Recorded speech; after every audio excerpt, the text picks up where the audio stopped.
presented by Mathli Express Music.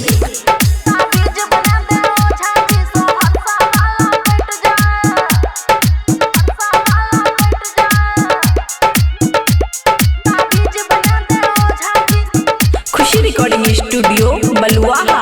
हे हो तो इसके नया साल में चुमा ले हमरा गाल में। हो झाजी तनी सुना ना। तो इसके नया साल में चुमा ले हमरा गाल में।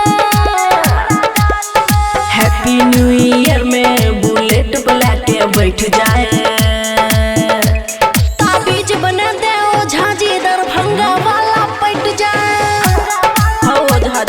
सुना ना हे हो ताबीज बना दे ओ झाजी सहरसा वाला पट जाए।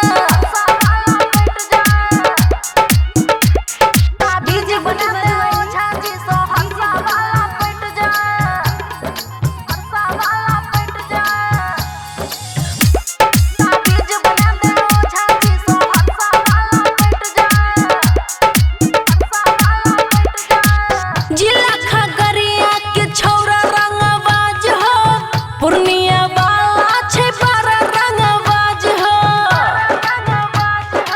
हो बाबा। हाँ जिला मधुबनी के छौरा रंगबाज हो। मधेपुरा वाला बड़ा उड़नबाज हो।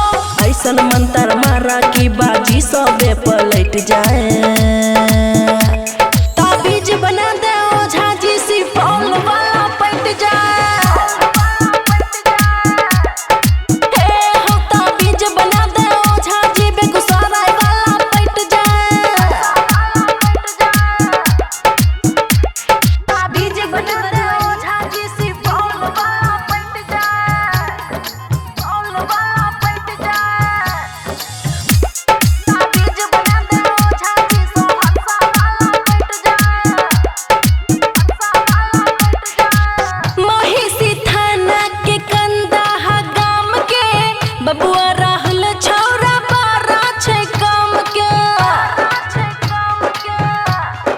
हे हो महिषी थाना के कंदाहा गाम के बबुआ राहुल छौरा बारा छे काम के।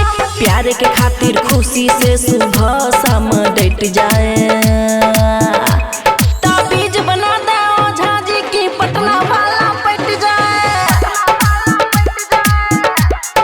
हे हो ताबीज बना दे ओ झाजी की छपरा वाला पट जाए। खुशी रिकॉर्डिंग स्टूडियो बलुआहा।